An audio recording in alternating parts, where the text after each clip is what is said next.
essa voz para você. Acho que tem microfone para todo mundo. Então, tá bom. Som? O meu tá ok. Obrigado, Deia. Boa noite, pessoal. A todo mundo que está aqui, a todo mundo que está online. Obrigado a todos. Bom, a primeira pergunta era para o Dirceu, mas vamos... Estou brincando. Vinícius, vou começar contigo, hein? Vamos lá. Pergunta mais simples, assim, só para a gente ir aquecendo. Acho que a gente consegue trazer um speech bem legal aqui para todos participarem. Dentro da Magalu, você comentou que o seu papel, né, e o papel da área de CX, ele está muito relacionado a produto, a experiência, de fato, do consumidor, mas muito focado em produtos. E vocês desenvolveram um monte de coisas, né?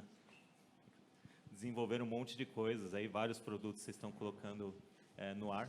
Óbvio, você não vai falar do que vem pela frente, mas queria que você contasse um pouquinho para a gente dessa experiência de alguns cases, alguns produtos que vocês desenvolveram nessa linha de experiência do consumidor. Legal. Acho que vale ressaltar esse ponto, né? Acho que áreas de CX a gente encontra vários formatos. Né? Acho que isso o que tem em comum é isso, que não existe nada nenhuma empresa que tenha uma área de estrutura igual a outra. E há mais ou menos 1 ano e meio, 2 anos, o Fred, que é nosso CEO, me convidou para montar a área de CX. Eu estava até então com a área de pesquisa e desenvolvimento. E o que ele entendeu que teria de valor ali é de ser uma área que é realmente muito centrada em entendimento do cliente, né? Não só do consumidor, porque a gente também tem o consumidor, tem o seller, eu tenho também clientes internos, como, por exemplo, os vendedores que estão em loja, utilizando produtos digitais. Né? Então, o meu trabalho é muito, né, o de conseguir enxergar essas experiências de ponta a ponta, porque a companhia se tornou muito grande. Então, inevitavelmente, você cria alguns silos. Né? Então, quem é que está olhando essa experiência end-to-end? Então, acho que esse é um ponto. E o outro, que é o que eu já comecei falando, que é quem é que está representando o cliente aqui dentro dessa companhia. Porque dentro de um varejo, com a velocidade que a gente precisa andar, muitas vezes o valor do negócio se sobrepõe ao valor do cliente. Essa é a realidade. Não sei se ela é feliz ou infeliz, mas é a realidade, é o que é. E acho que a gente está tentando mudar isso justamente criando uma área que tenha uma orientação maior ao cliente.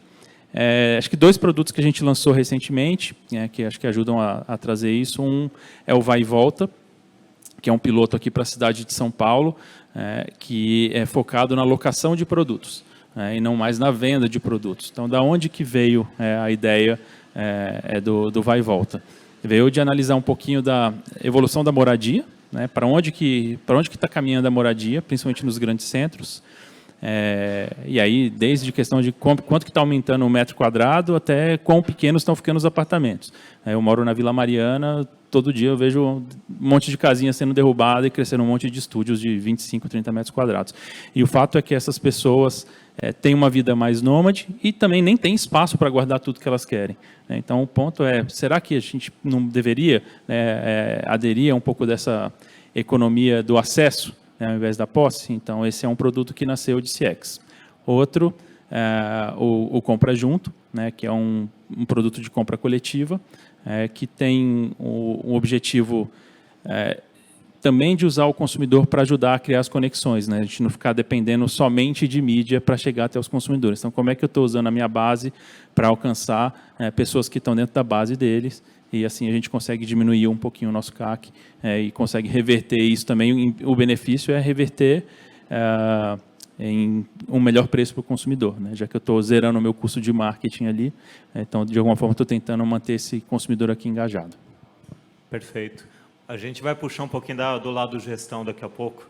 Deixa eu dar uma rodada aqui, a gente discute, porque esse ponto é bem curioso e acho que é extremamente importante, né? Principalmente a parte do silo que você falou, né? Acho que é uma palavra nova que está no vocabulário de todo mundo ultimamente, principalmente com a pandemia. Wellington, não programamos uma ordem, mas está vindo, por enquanto.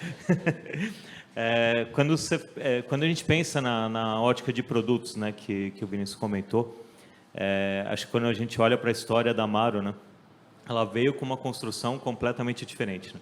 Acho que desde do nascimento, né, desde o surgimento da empresa, você já traz um produto novo para o mercado, né, uma experiência completamente diferente do que os varejos brasileiros eles vinham trabalhando no momento, principalmente para moda. Queria que você contasse um pouquinho. Acho que quando fala de CX, né, da experiência do consumidor, acho que a experiência da Amaro ela é algo inovador desde do seu nascimento. E a dificuldade ou as oportunidades que vêm por ter sido pioneiro, como que vocês olham, né, esse dia a dia do consumo e vão se mantendo atualizado ali com frequência o tempo todo? Boa, obrigado, Gerson. Bom começo, hein?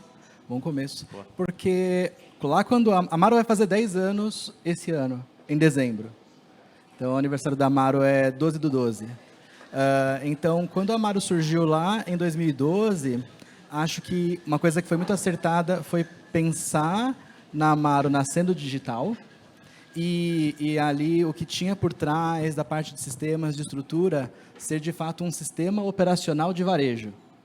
Ter essa ideia de que não, a gente vai precisar conhecer as clientes, usar dados para enriquecer as suas jornadas de compra e, a partir disso, poder ir ali num modelo bem plug and play, trazendo mais ferramentas. Quando chegou um momento ali, passados 3 anos, que os fundadores perceberam que, olha, o e-commerce no Brasil ainda não está avançando na velocidade, né, que talvez poderia, ele estava ainda naquele 5% de penetração de e-commerce, veio essa ideia de trazer os guide shops. Então, isso é 2015, né? E esse sistema operacional de varejo é que atendeu também essas lojas, elas nasceram digitais desde o dia 0, né? Então, acho que quando a gente fala sobre omnicanalidade, as etapas de maturidade de eu ser omni, ou ser cross, ou ser multi-channel, né? Ou single channel, se eu só tenho um canal de venda, e tudo bem, não é uma competição por mais, né, palavras, é realmente o quê? Como que o seu cliente, no fim das contas, vai ser melhor atendido, né? Mas acho que foi mais assertivo, né, do que da parte de trazer problemas, porque a partir desse sistema a gente conseguiu garantir que desde o começo a gente conseguia acompanhar cada consumidora por todos esses pontos, né? Hoje são 19 guide shops, acabou de abrir um em Campinas, o segundo de Campinas. Essas lojas hoje ajudam a gente, inclusive como mini centros de distribuição, atendendo as suas regiões, né? E podendo garantir que em um guide shop eu conheço a cliente que chegou e já é uma cliente recorrente. A partir de quem está em casa, o sistema do online ou do aplicativo dela, de Android, iOS, sabe que naquela loja, pertinho dela, tem aquele produto. Então, ela pode talvez ela receber hoje o produto, mesmo ela estando em Salvador, Recife, Brasília. Então, isso é muito legal. Mas acho que essa questão da tecnologia, ali na concepção, Gerson, é que ajudou isso. É aquela discussão, né? Nasceu uma empresa de tecnologia, uma empresa de varejo. Perfeito. Né? Então, acho que é uma discussão que sempre vem à tona. A gente pode colocar os bancos no meio também, né? Fica tecnologia, é banco, é varejo. E todos nós estávamos conversando lá fora e a gente falou, né, quando fala de CX, né, Consumer Experience, e todas as palavrinhas novas que tem, dá aquele tom bonito, né, nossa, Consumer Experience. Mas nada mais é do que a gente entregar o que o usuário quer, né, o que o cliente deseja, né? Então, acho que esse é o principal ponto que a gente tem que ter em mente, né, para todo mundo, de fato ser user-centric, né, a gente trazer o cliente no centro e trabalhando em cima dele, né? Então, vamos explorar bem esse ponto. Vou seguir a ordem, eu ia para a Patrícia, agora eu vou seguir a ordem do que a gente está aqui. Quando a gente olha, acho que o exemplo que eu falei da Amaro, né, do nascimento da Amaro, trazendo essa visão inovadora, Nespresso não foi diferente, né? Dentro da Nestlé, de uma indústria centenária, como foi nascer essa startup, né, dentro de um grupo como a Nestlé, e trazendo esse desafio quase que esse mix da tecnologia, do produto, né, do paladar, da experiência, algo sensitivo, né? Então, nos conte um pouquinho. Legal. Pessoal, que bom, quanta gente, né? Obrigada pelo convite para estar aqui.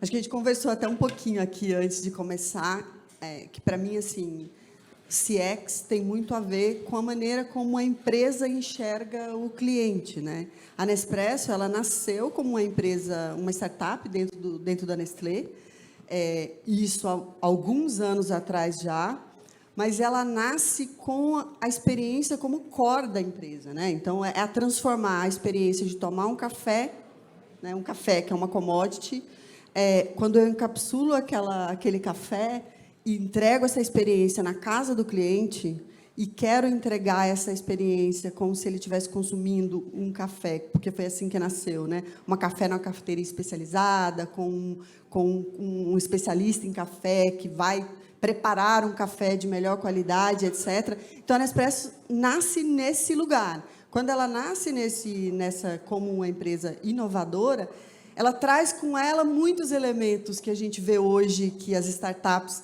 elas utilizam, né? E é a base para o CX, né? Então, ela já nasce com a visão de jornada muito clara, que é a primeira base, eu acho. Já nasce com a questão de como eu gerencio essa jornada, como eu analiso essa jornada, como eu interajo com o cliente em cada fase dessa jornada e defino momentos específicos para eu me relacionar com o cliente ao longo dessa jornada. Então, essa é a base. Eu acho que toda a estratégia, quando ela nasce nesse momento, com esse foco, por si só, eu acho que a experiência já é um resultado, e não uma busca. E eu acho que uma das coisas que você falou o CX é quando você entrega aquilo que o cliente quer, né? É você saber o que entregar em que momento, que esteja aderente àquilo que ele quer ou precisa e que tenha a ver com a estratégia da companhia, porque não tem uma outra maneira de fazer a coisa funcionar, né? É você encontrar esse modelo, que não é uma coisa tão trivial. Mas acho que na Nespresso, acho que o cuidado com o cliente, ele nasce na relação do cliente na frente de um especialista em café, um consultor que está na boutique, que está no telefone. Então, esse cuidado, ele transparece ao longo de toda a jornada em todos os canais. E isso só é possível porque você gerencia muito de perto essa experiência, com informação, com dados, etc. Perfeito. Patrícia, na Whirlpool não é muito diferente, né? Quando a gente olha também para o lado da indústria e esse pensamento da jornada, né? Para trazer a inovação, trazer produto, né? Trazer esse foco no digital, diferente de uma startup, que foi a Nespresso, a gente tem que trazer esse conceito da startup para dentro de uma grande indústria, um supergrupo. Conta um pouquinho para a gente desse desafio, como que é esse pensamento inovador todos os dias ali dentro da Whirlpool, olhando para todas as marcas.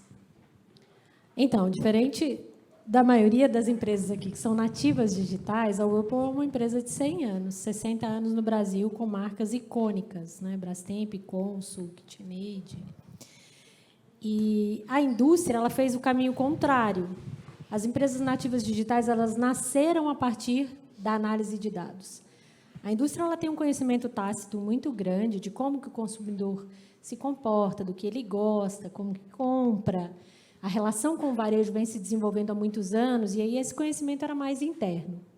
E muito do desenvolvimento do produto vinha desse conhecimento interno, da necessidade do consumidor, mas também a partir de dados feitos com pesquisas, aquelas pesquisas tradicionais que todos nós conhecemos, as qualitativas, as quantitativas. Isso demora muito tempo para você ter, e você tem uma fração de pessoas, né? Você coloca todo mundo em grupos.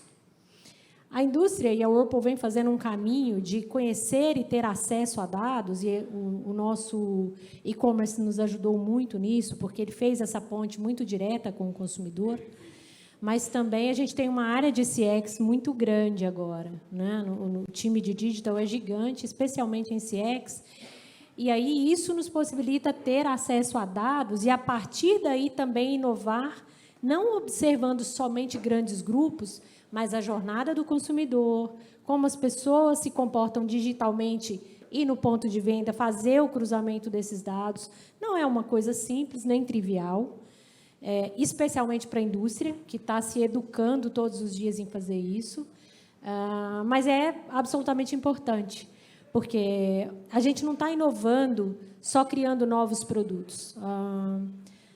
A Brastemp, por exemplo, foi a primeira empresa a fazer um frost free no Brasil. A Whirlpool é a primeira empresa no mundo a fazer uma lavagem automática de roupa.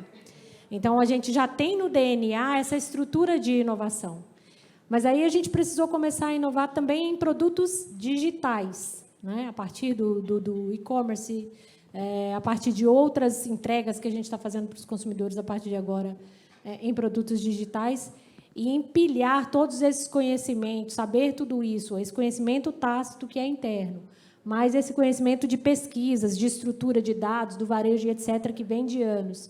E mais isso tudo que vem do digital, que a gente faz essas leituras dessas empresas que capturam dados e etc., empilhar tudo isso, analisar tudo isso e entregar um produto que faça sentido para o consumidor, hoje em dia, se não tivesse tecnologia e analytics, acho que seria impossível. Então, tecnologia ajudou muito, mas, no caso da indústria, fazer essas três, essa trindade funcionar é um desafio, mas é bacana fazer também. É uma criação de cultura contínua, né? Mas que acelera muito mais rápido também, né? Porque Sem você dúvida. tem todo o nome, é uma toda a resposta estrutura por trás. ao tempo atual, sem dúvida. Exato. Dirceu, bom, acho que para a gente começar aqui, né? A gente falou de números, falamos dessa experiência toda. Queria que você começasse com um tweet quase, falando um pouquinho da postimetria, o que a postimetria faz, né, na visão de monitoramento, mapeamentos, do cálculo do NPS, e como que a ferramenta ela pode surfar praticamente todas essas áreas que a gente falou, né? Você pode se conectar no atendimento, na inovação, no time de marketing, no time de vendas, no monitoramento de mercado para trazer insights, né, para pensar em novos produtos, seja no estilo da Magalu. Esse tweet já virou um blog post, né? Opa! Mas, gente... Eu perguntei em 3 tweets, você responde em alguns. Gente, em primeiro lugar, assim, prazer, né, da Postimetria. A gente está aqui junto com a Biopartner, está recebendo e podendo falar sobre o que a gente fala, essa estrutura de CX, voltada e olhando para a tecnologia, né, que é essa visão do SaaS, né, do software como serviço. É muito bacana ouvir primeiro todas essas falas, porque a gente, como tu falou, vamos estar em todas essas. A postimetria ela vem a partir dessa revolução dos dados, né, mas também dessa revolução de um novo entendimento do que é essa relação das marcas com os consumidores. Uma parte desse entendimento veio puxada pela própria revolução da tecnologia, então tu tem a internet que permite fazer essa colaboração, o que empoderou um pouquinho mais esses consumidores na direta interação com a marca, né, gerando tanto indicação de compra quanto ativação de novas campanhas, por aí vai. Mas também do entendimento das marcas que, mais do que vender e lucrar, a gente pode e deve aumentar a retenção, porque o verdadeiro lucro, em todos os sentidos, do ganha-ganha, está aí. Quando eu aumento a satisfação desse meu consumidor, eu vou ter um consumidor muito mais ativo junto com a minha marca, muito mais promotor das atividades e dos serviços dessa marca.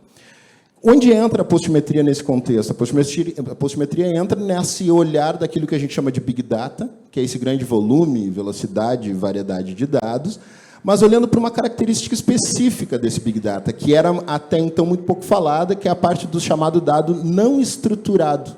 O que é isso? É todo esse conteúdo descritivo, qualitativo, espontâneo. E esse é um conteúdo menos usado porque ele depende de uma outra camada que, né, começa hoje a emergir, que é a chamada inteligência artificial.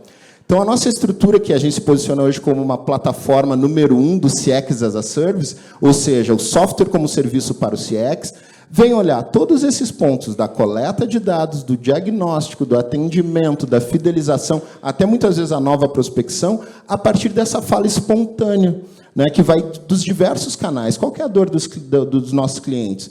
Tu tem uma série de canais hoje, que esse cliente, independente de tu dar ou não um canal para ele, ele vai falar de ti, ele pode falar de ti no teu canal, mas ele pode falar de ti num Reclame Aqui, ele pode falar de ti num blog, numa rede social. E a gente vai olhar para toda essa multicanalidade e vai trazer para essa empresa, porque hoje o que as empresas acabam fazendo é lançando mão de um esforço para atender esse cara, resolver a dúvida que ele traz ou resolver o problema, mas depois o que acontece é que tu fica com uma massa de dados, um grande volume disperso em vários canais, e principalmente com o problema de poder interpretar esse tipo de dado um pouquinho mais complexo, que é esse dado de fala, de texto, de áudio, muitas vezes do telefone. Então, uma vez que tu passa essa camada de inteligência artificial, não só tu consegue interpretar e entender, como tu consegue metrificar esse dado. Ou seja, te auxiliando muito a botar essa informação numa camada de tomada de decisão mais prática, né? Então, a postimetria pega essa revolução dos dados, desse Big Data, passa essa camada de inteligência artificial, que é capaz de ler, interpretar automaticamente, e numa escala que o ser humano não dá conta, obviamente, né? E traz para as empresas essa visão mais granular, mais descritiva. Porque o que o dado, em geral, quando ele é só numérico, ele tem dificuldade de trazer, é o contexto. Não necessariamente as mesmas pessoas, quando tu lê lá o número de cliques, número de curtidas, número de respostas e atendimentos, tu está olhando justamente para o contexto dessa pessoa. Pode ser que uma pessoa já estivesse já com uma interação contigo há muito tempo, pode ser que ele esteja num momento de vida que é entrando no mercado de trabalho, outro está se aposentando, ou pode ser que ele tenha uma relação contigo que não é muito amistosa ou é muito amistosa. Isso faz toda a diferença no tratamento desse dado. Então, a Postimetria, olhando para essa visão de plataforma, né, vem facilitar, porque no final a gente está falando de dados, dessa complexidade, mas o que se quer? Por que um monte de empresas de segmentos tão diferentes têm em comum? Elas começam a entender que o que as pessoas não querem mais é comprar só produto e serviço. O que elas querem é comprar uma boa experiência. Então, a gente vem trazendo essa visão até, de certa forma, cultural, mais densa aí, né, para as organizações também. E você traz de uma forma que é um indicador único, né, que é o NPS. Né? Então, acho que é uma nomenclatura um pouquinho diferente, mas você consegue trazer isso categorizado por área da empresa, né, ou por dores, ou por problemas que a gente tenha. Então, numa visão executiva, você consegue bater um olho no quadrante e ver como está o NPS de cada frente de atuação para que você possa, de fato, tomar uma decisão. Né? Então, acho que, rapidamente, só se você puder explicar um pouquinho do ENPS. Né? Espontâneos NPS, SNPS. Então, hoje, acredita-se... Vou fazer uma pergunta. Quantos de vocês aqui já ouviram falar em Net Promoter Score, o NPS? Hoje o mercado aumenta, né? Quando faz essa pergunta. Um tempo atrás, quando a gente começou, era quase zero. Mas o público está seleto. Está seleto, não, isso não tem dúvida. Mas isso é bacana porque a gente olha para essa métrica do Net Promoter Score e ela já trazia uma proposta muito interessante de entender o seguinte: cara, em vez de ou eu fazer uma pesquisa que vai fazer um monte de perguntas e o cara não vai me responder nada, ou eu começar a entender como é que eu posso só ficar fazendo outras formas de contato com o consumidor, eu vou tentar reduzir isso numa pergunta, que ele chama de a pergunta definitiva. Quem não conhece o NPS já deve ter recebido aí em casa aquela de 0 a 10, quanto recomendaria a minha marca? Isso é o Net Promoter Score. O que a Postimetria faz? Em vez de a gente depender do atrito do envio de uma pergunta, que em geral vai depender se a empresa tem o mailing dessas pessoas, o contato, e ainda vai ter que depender da resposta, a gente olha para todos esses canais, imaginem assim, todos os canais que hoje as empresas têm de conexão e contato com o consumidor, no e-mail, no chatbot, no WhatsApp, no telefone, tudo isso vira insumo para a nossa inteligência artificial ler esse conteúdo e ela própria, malucamente, até hoje, quando a gente olha, isso é difícil. Então, o robô lê e transforma isso nessa métrica de 0 a 10 e mais. Ele vai dizer, cara, tu está falando de entrega, tu está falando de prazo, dentro de prazo tu está falando da estrutura de logística dos caminhões. Ou seja, tem uma granularidade dessa informação que está pronta ali. Tu bate o olho, girou, entrou o dado dentro da estrutura de plataforma. E mais, essa métrica começou a derivar para te poder também enviar a pergunta. Né? E fazendo a história longa curta, quando vocês enviam a pergunta, não era muito comum acontecer o seguinte, quem trabalha aqui já com métricas de questionários, né? Aí respondeu de 0 a 10, só que o cara foi lá, marcou 9, e na parte descritiva ele colocou assim, cara, eu compro de vocês há 5 anos, só que um atendente lá, um tal de Dirceu, me distratou, não atendeu o que eu queria, não me deu informação errada. Então, por mais que ele deu 9, porque ele tem um relacionamento, a experiência pontual dele não é 9. Isso se perde quando a gente fica só focado no número. Então, a Postimetria vem entrar dentro desse tipo mais de contexto, de informação de contexto, né? E trazer justamente essa informação. A gente consegue identificar, não, esse cara, então, ele deu nota 9, mas essa fala dele aqui, a inteligência artificial vai dizer que é um 3. Pô, não faz sentido dizer que esse cara é um detrator mais leve? Né, uma nota 6, e aí tu não fica na métrica de vaidade do 9, mas tu também não perde essa informação que é essencial para a melhoria do teu produto e do teu negócio. Então, esse é o tipo de informações que é possível trazer em ambos os níveis, né, tanto do canal aberto, dessa parte de descritiva, quanto também dessa informação quando tu envia a pergunta. Isso tudo vai fazer um combo clientocêntrico, vamos dizer assim, ou seja, um conjunto de soluções e software que vão estar lá na coleta do dado, que vão estar lá no diagnóstico desse dado, que vão estar lá no atendimento, ou seja, a gente tem um CRM de atendimento que depois de tu ver que o cara falou mal, tu ainda pode atender ele também a partir desse processo, vai estar lá na fidelização, né? E aqui depois a gente pode conversar mais, mas a gente criou um trabalho que fala do impactos econômicos. Qual o custo de eu ter detrator? Qual o custo de estar aumentando o meu número de detrator? Porque a gente sabe que um detrator multiplica a insatisfação dele, ainda mais na internet, para milhares de pessoas, não é mais só para a família ou para os conhecidos. Então, como é que eu trato isso e qual que é o impacto disso dentro do meu negócio? Então, isso tudo é o que a gente chama do CX as a Service, que é esse combo clientocêntrico, esse giro de análise da experiência do consumidor, gerando mais acionabilidade para as marcas. Excelente. Vinícius, bela ponte aí para você, né? Você comentou do silo.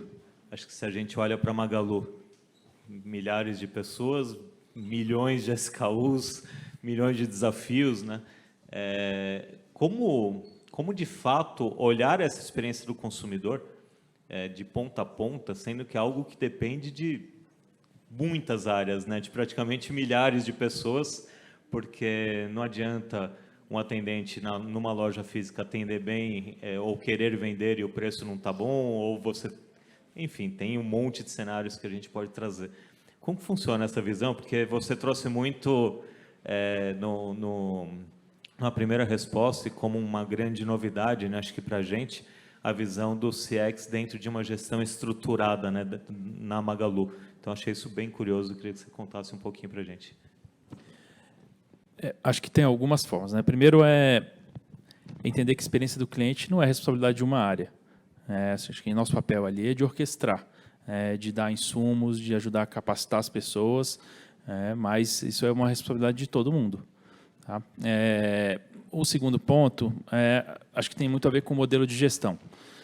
E o Magazine Luiza há muitos anos já trabalha em cima de OKRs, e algumas desses KRs são transversais à companhia, né? Então, todo mundo é responsável por garantir um bom NPS.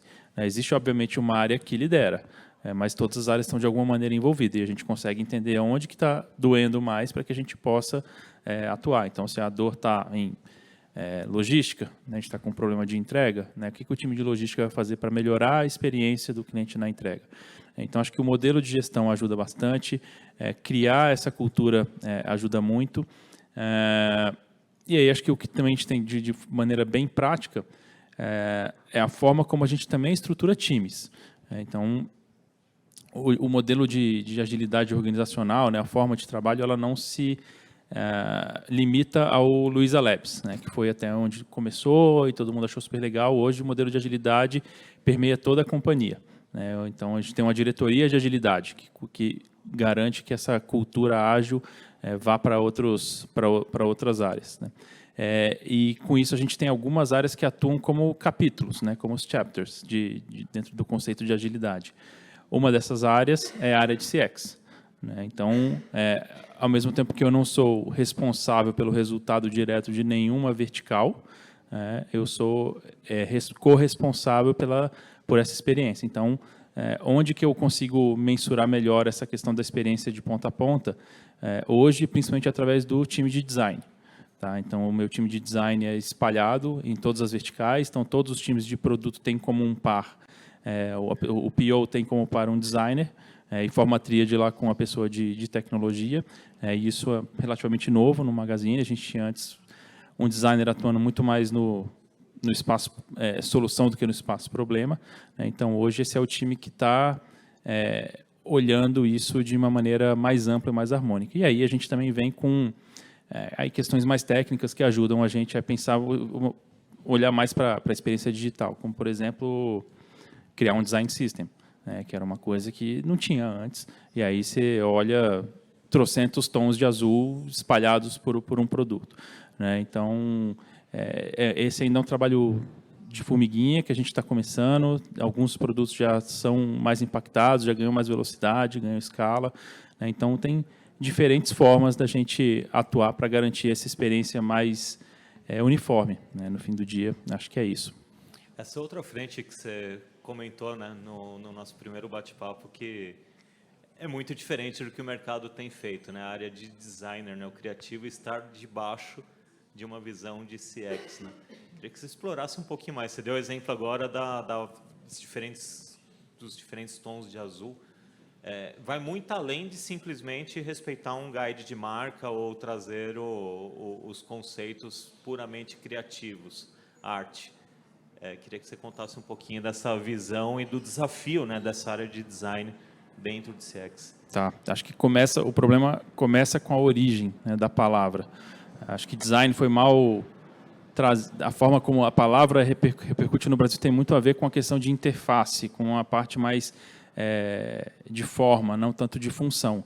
E design, se você olhar a origem da palavra, é de designar, de dar um objetivo claro para aquilo. Então, é uma forma de pensar. Né? Tanto que eu não sou designer, e hoje estou à frente do time de design. Claro que eu tenho outras pessoas com a formação mais específica que lideram efetivamente o time. Né? Mas o que a gente tinha antes era um cenário onde eu brinco que era a raposa cuidando das galinhas, né? Porque o design estava dentro de produto. Isso tem em alguns lugares ainda, tá? Mas o que eu percebia era que por estar dentro de produto, e produto está muito ligado à área de negócio, sempre prevalecia a vontade do negócio.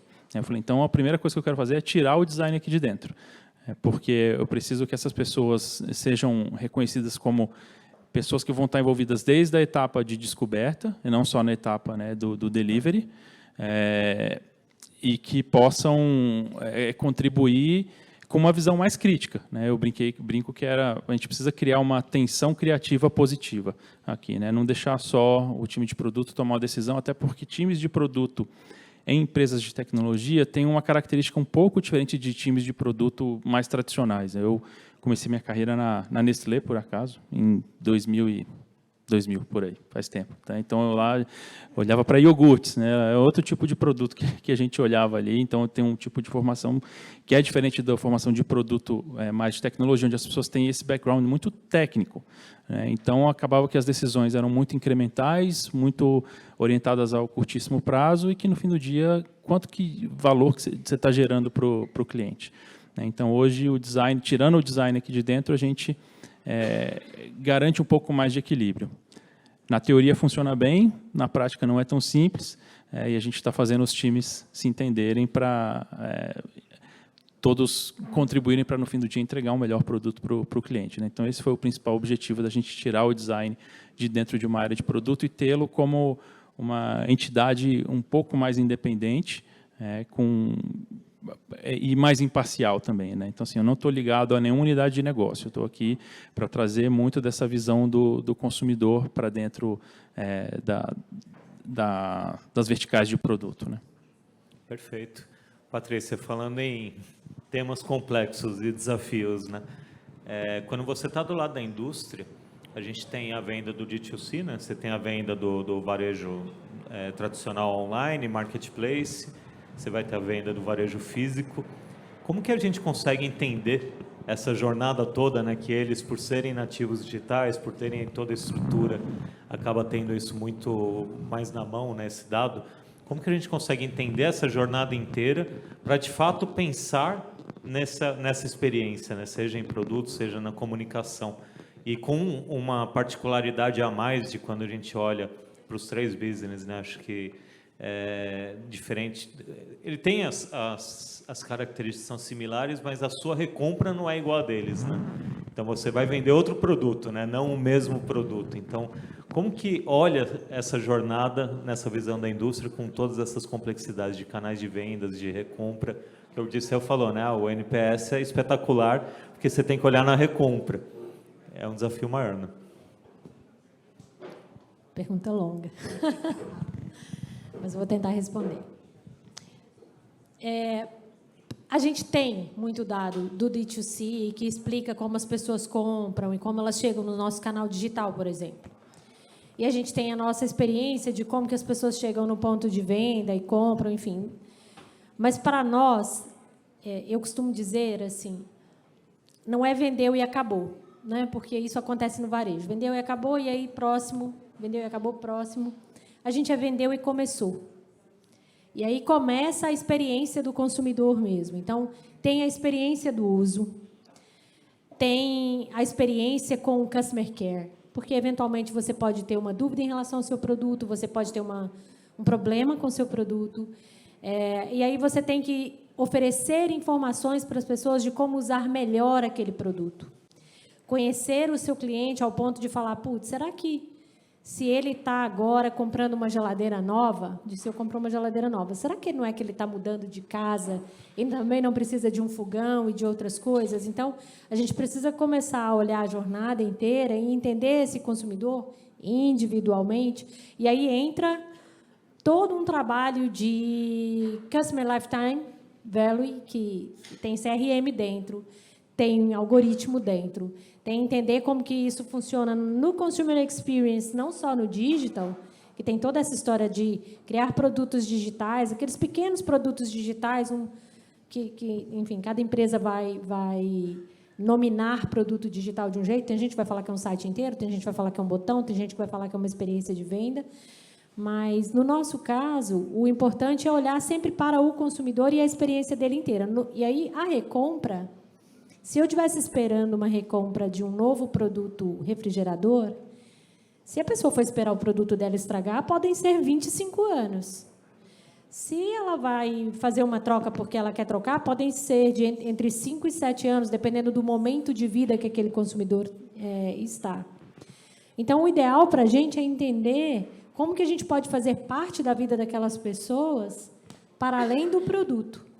Então, é por isso que a gente tem criado experiências digitais e outros produtos que vão além daquele produto físico que está na casa das pessoas. Então, a gente está testando algumas startups internas.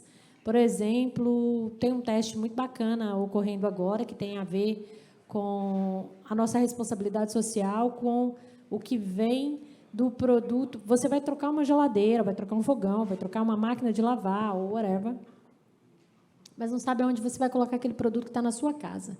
Qual é a destinação que você vai dar para aquele produto antigo que está na sua casa? Então, a gente está testando um modelo de negócio que responde a essa dor do consumidor, mas também responde a uma demanda do planeta e que também responde a uma demanda do mercado, que é esse mercado de, reuso, dessa nova sociedade. Então, a gente pega esses pulsos fracos, que às vezes vêm do próprio digital, mas vêm do comportamento social e etc., e testa produtos. Então, assim, quando você está falando de experiência do consumidor e da jornada e de recompra, a gente, no caso da indústria, no meu caso, no nosso caso, a gente está falando de uma experiência que começa a partir da venda. E aí, todos os micromomentos que estão ali naquele meio e que podem fazer diferença na vida daquele consumidor. E vai ter o boca a boca, né? Vai ter a visita que vai na sua casa, vai ver aquela geladeira, vai falar, quero uma também, né? Como que é? Então, acho que tem essa experiência, de fato, na comunicação, no CRM, ela é muito rica.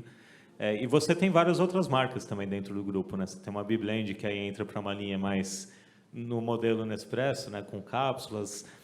Esse cross entre as marcas, ele é possível de se traçar essa jornada, esse tempo de vida, né, de saber, putz, a pessoa comprou esse produto aqui, ela tem uma alta propensão de comprar uma outra marca, um outro produto. Vocês conseguem chegar nesse nível de mapeamento com o dado do D2C, com essa visão do varejo físico, né, dos pontos de venda, ou ainda é uma dificuldade a coleta dos dados? São BUs separadas, mas os executivos são praticamente os mesmos. Então, é uma granularidade de dados muito forte aí para chegar nessa especificidade de falar, o cara que comprou essa máquina Biblend também é propenso a comprar, sei lá, essa wine cooler. Mas é um trabalho que está em construção, de juntar esses dados, de juntar o dado da água, da Biblend, porque a Brastemp e a Consul também têm negócios ligados à água, né, que são esses filtros que estão na sua casa, que é um negócio absolutamente diferente, que é a assinatura. Então, tem muitas BUs diferentes e os dados são intercambiáveis.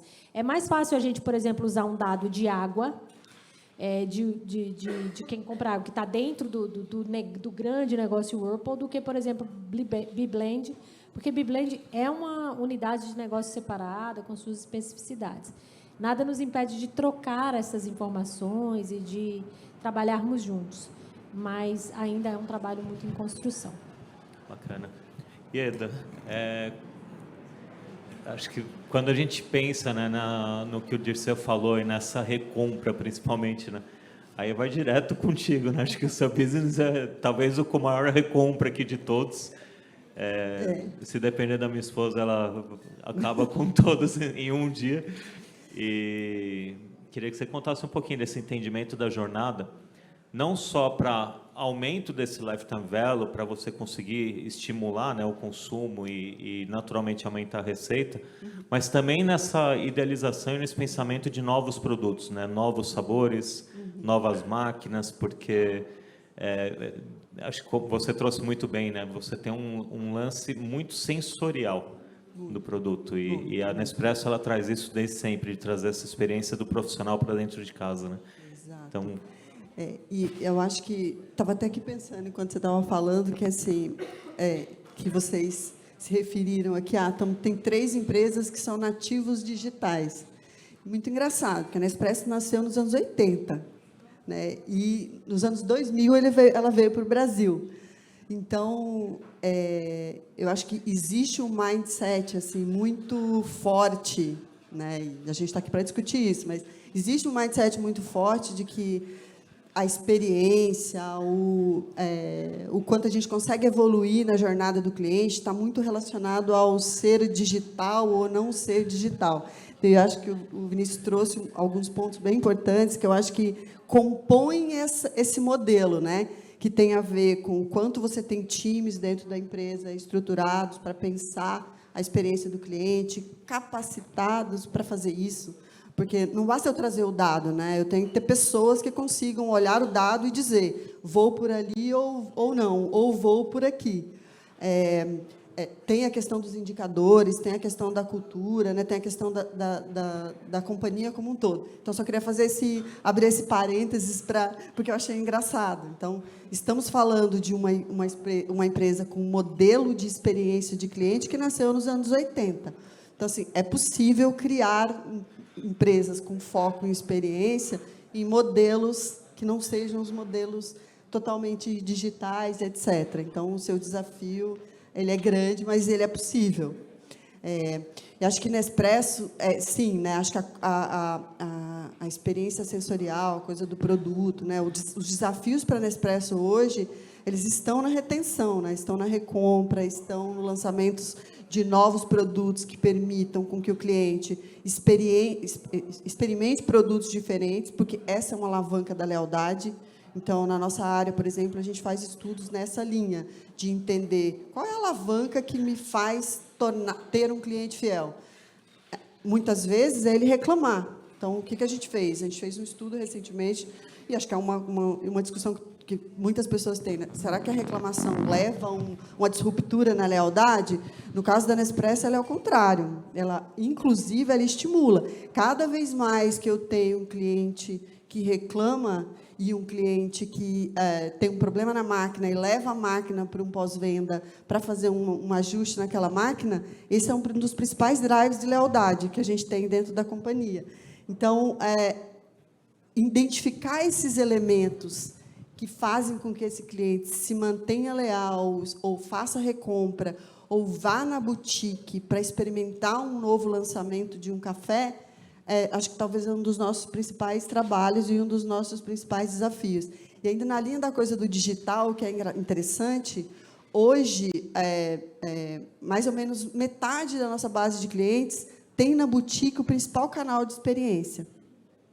O que é também uma coisa do digital, que é uma coisa assim, super interessante, e o nosso desafio é como é que eu levo essa experiência na boutique, eu bato um papo com um especialista em café, experimento um novo café e compro ou não. Como é que eu levo isso para outros canais, inclusive? E para que isso? Porque eu quero levar o cliente para o digital? Não, porque eu quero ter opções de interação que faça sentido com diferentes segmentos dentro da minha base de clientes. Então, lá eu tenho aquele cliente que quer, sim, ir na boutique, bater um papo com com um especialista, ficar lá a tarde toda tomando um café e vendo opções de lançamento de café, mas eu também tenho clientes que eu quero ir lá comprar o café e acabou. Inclusive, a internet, para mim, é o melhor modelo. Ou o aplicativo, então, é o melhor modelo. Então, acho que os nossos desafios vão nessa linha, de entender em que momentos esse cliente interage, que tipo de cliente interage por que canal. E qual é o drive que vai fazer com que esse cliente permaneça ativo, permaneça leal à empresa. Você sabe que na linha dos GNVBs, né, eu vi um short semana passada, vou ver se eu resgato e te mando, que Nespresso estava na linha das empresas nativas, né, GNVBs, e é o que você falou, né, uma empresa de 1980, não é... Mas, não nasceu assim, mas eu acho que eu acho que é importante a gente quebrar paradigmas quando a gente está falando de dados, insights, né? Porque a gente está muito, a gente precisa de pessoas capazes de ter uma leitura proativa de uma informação e transformar aquela informação em insight. Para isso, eu preciso de gente no atendimento, eu preciso de gente na área de compras, eu preciso de gente em todos os locais dentro da empresa que sejam capazes de fazer isso. E eu acho que talvez esse seja um dos grandes desafios. A gente está na época dos dados, né? A informação ela é tudo, tem inúmera, né? A quantidade de informações que a gente tem disponíveis ela é enorme. Como que eu preparo as pessoas para que elas consigam fazer essa leitura? Porque não é uma coisa trivial, por mais que a gente esteja disponível. Eu não estou falando de monitorar um KPI, eu estou falando de usar o KPI para tomar uma decisão e fazer uma inovação, melhorar um processo, ir para um outro caminho, e que eu acho que é o foco da inovação. Né? O Vinícius comentou que na Magalu tem a diretoria de Agile, né? A gente tem a diretoria de pessoas, são várias diretorias novas se formando, né, para que a gente consiga, de fato, se conectar aos OKRs das empresas, né, e evoluir. Quer comentar, Patrícia? Fazer uma observação que acho que casou muito, né? É que quando ela falou, olha, um dos gatilhos da lealdade é a reclamação, né? E eu sempre encarei a reclamação, cara, todo produto pode te dar um problema, uma oportunidade de interagir com a marca de um jeito que às vezes não era o que você esperava. Mas do lado da marca, é um jeito da gente mostrar que se importa. Então, é por isso que isso vira lealdade, porque as pessoas percebem um interesse genuíno da marca na minha demanda. Então, essa marca me vê. Então, é um jeito também da marca mostrar que se importa. Então, é natural até que a gente consiga gerar lealdade também a partir das reclamações, porque o jeito que você trata a reclamação também fala muito do DNA da sua marca. Eu acho que por isso que talvez vocês, né, que já têm essa predisposição a atender de um jeito diferente, a gerar uma experiência diferente, não ia ser diferente na reclamação, né? E um ponto muito legal que a Eda falou foi o movimento contrário, né? O desafio de trazer a experiência magnífica do físico para dentro de todas as plataformas digitais, né? Seja usando um WhatsApp, um chat, um aplicativo e por aí vai.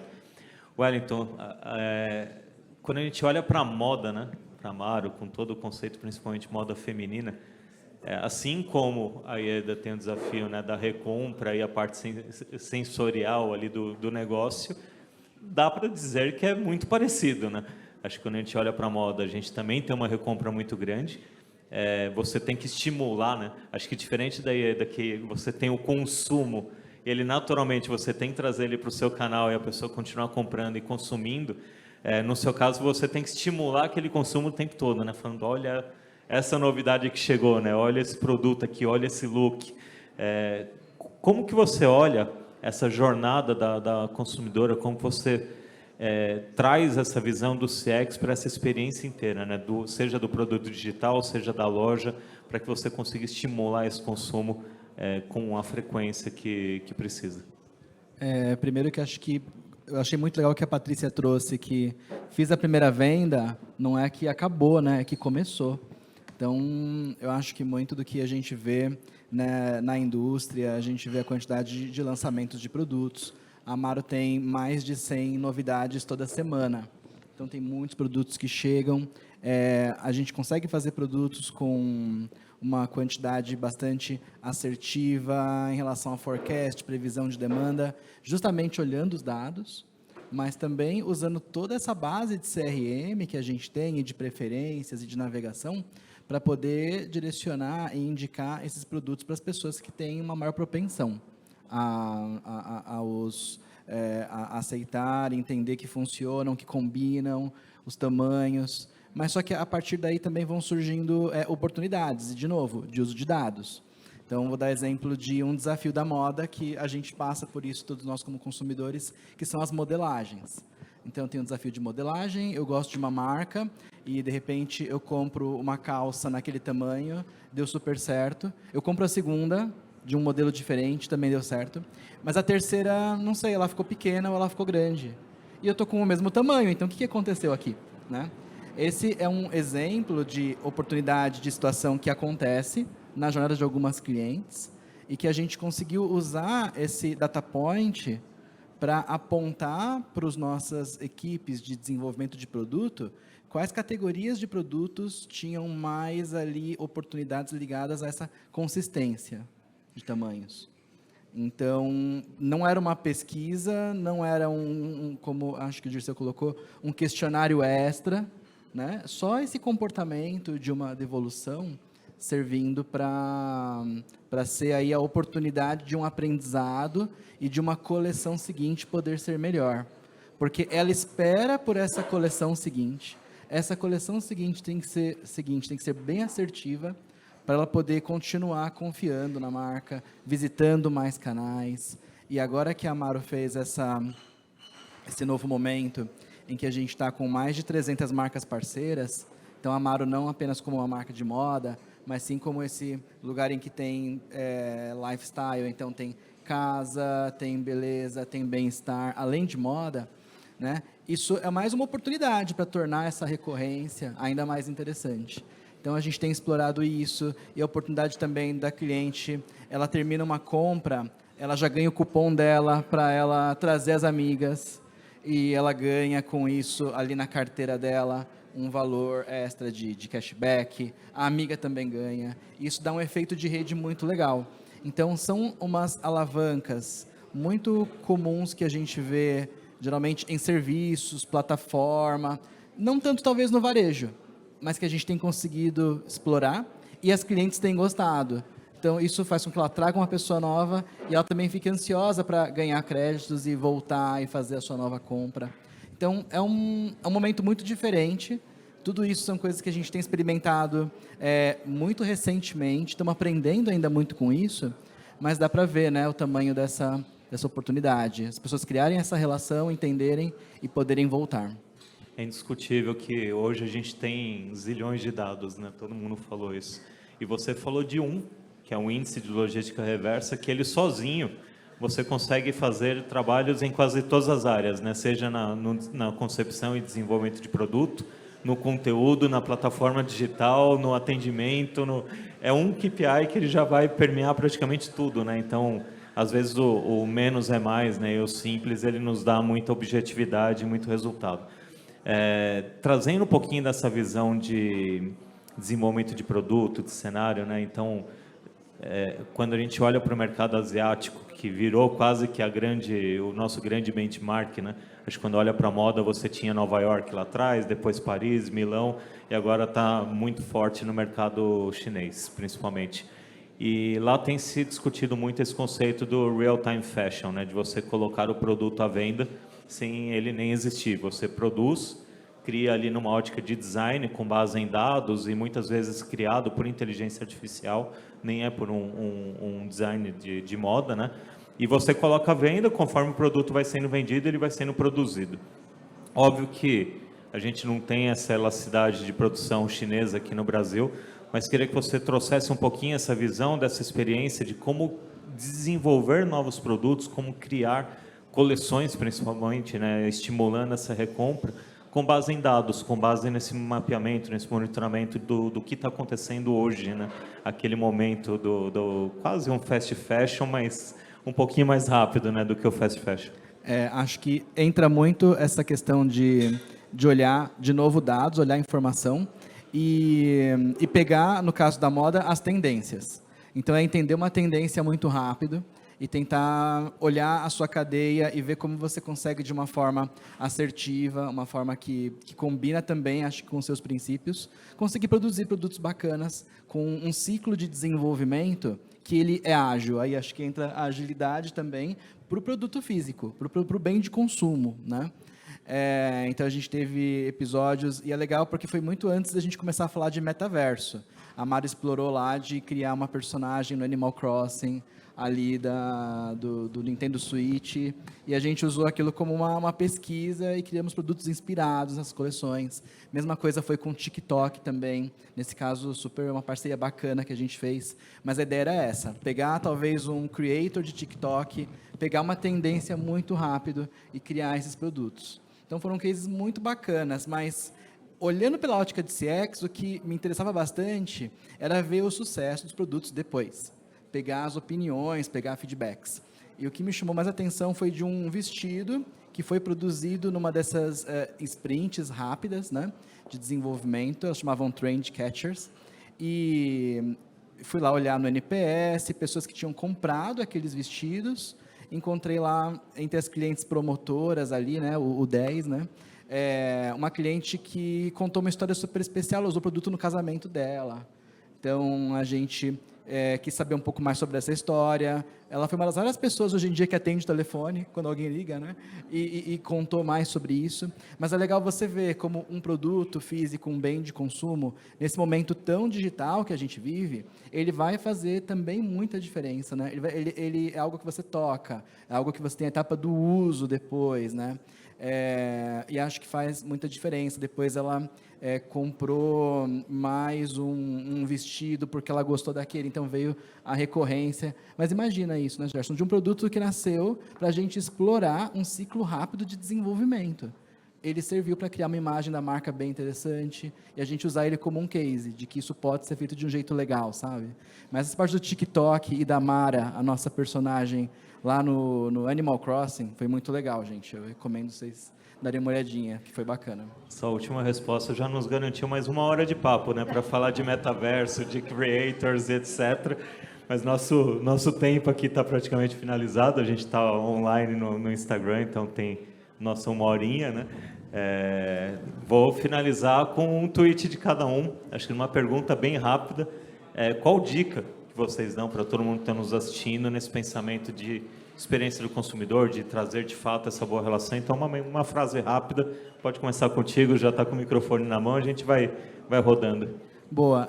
Acho que o mais importante é acho que como esse exemplo que eu dei, uma pessoa precisava de um produto, era um bem de consumo, pode ser às vezes que é um serviço digital, não tem problema, mas acho que a gente se preocupar em essa pessoa ter a entrega ali, a gente atender a expectativa. Acho que a gente fala às vezes de encantamento, superar as expectativas, mas o que a gente como consumidor na nossa relação precisa é de atendimento primeiro, né? Da promessa de valor ser cumprida. Acho que a gente se atentar a isso, aos básicos, se a gente puder ir com esse pensamento, já é um super ganho para nós todos como consumidores. Perfeito. Ieda? É verdade, concordo. Eu acho que assim,